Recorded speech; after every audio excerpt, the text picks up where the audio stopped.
Precious Wieser. Precious, take us through that last match. It was 9-2, 9-3, something like that. Big score. You blew it open in the end. Take us through, what made it work for you. I don't know. I'm just like super grateful to be here. Super grateful to be able to still do what I love. Brooklyn is actually one of my athletes last year. I'm an assistant coach at Augsburg University, so that match was kind of hard for me because that was like a coach versus athlete situation, and I know how hard she works, so that was kind of hard for me. But overall, it's just fighting and staying consistent through everything. Even I think a lot of times in wrestling, they make everything seem like it's so flashy and stuff, like we're drilling it, where wrestling's actually pretty junky, and getting into those situations, just making sure that I fight. The basics always works. What's your training been like? What's your year been like leading to this tournament? It's been hard for me. I struggle with depression and mental health stuff. So earlier in this year, I had a depressive episode, and then it kind of like hindered me from basically doing what I needed to do to get ready for the Open. So I didn't have a good, like the other years, I didn't have a good consistent outcome. And I think that for me, that was good for me staying where I am right now. Because again, I'm a coach, and I want to coach those girls and kind of be honest about like the life of what it is after college and those things. And everyone has their things, and I feel like why God has me here is because I have my things that I go through, and I just finally constantly just keep fighting through it, wins or losses. So super grateful for this year. I train in Minnesota and Wisconsin. I train at Victory School of Wrestling and sometimes at the U of M at the RTC, and then I train with my girls at Augsburg. What's home for you? Home is Maplewood, Minnesota. I just got married, so last name change. It was originally Bell, now it's Wieser.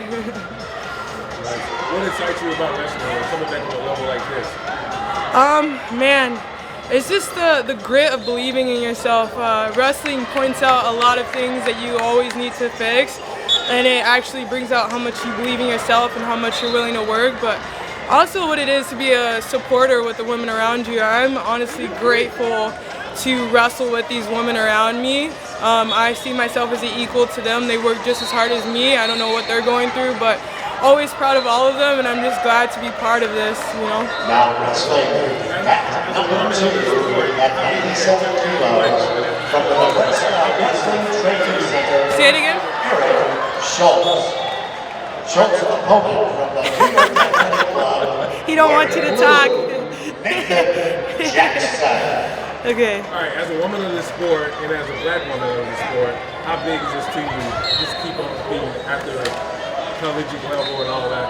Man, it actually means a lot because I'm from Los Angeles. I went to school and grew up in the foster care system in Lancaster. So for me, it's not only being a black woman, but it's kind of going through those things and that trauma and showing that wrestling for me at first became kind of toxic because it was like a thing that finally gave me that appreciation of kind of being who I am and kind of getting that tension that I wasn't used to having. And then losing and having that adversity kind of challenged me to believe in myself a little bit more. So I love the sport, I love my skin color, I love the fact that I can compete. I just wanted to be optional for everyone, to just know that it's capable no matter where you come from in your background. From the Ohio RTC Yeah, for me, this is breaking a cycle. Like my mom went through a lot. She was a single mom.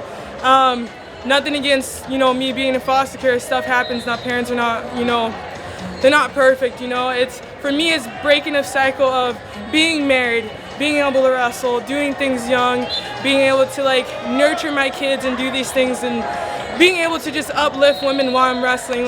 I'm all keen for being the best in the country, but I want to uplift those women when I'm with them. I want to do it different. I want to share my resources, shine my light onto others.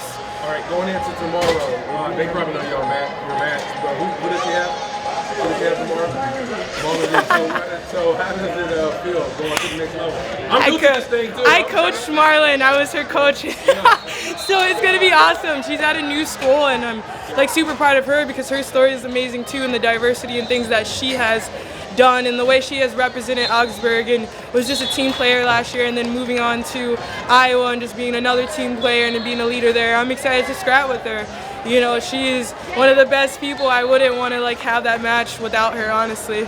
Do you think she knows you since you coached her? Or? Yeah, but I know her too. I think for me, hers gonna probably be just about fun. Like, she knows how much I love her, and again, like how much I'm a sportsmanship. At the end of the day, it doesn't matter who I'm going against. I'm just there to play a chess match and then go from there, and she's the same way. So you probably see us hugging everything after. It's gonna be a fun match. Tiffany Fabulous, Team Pennsylvania.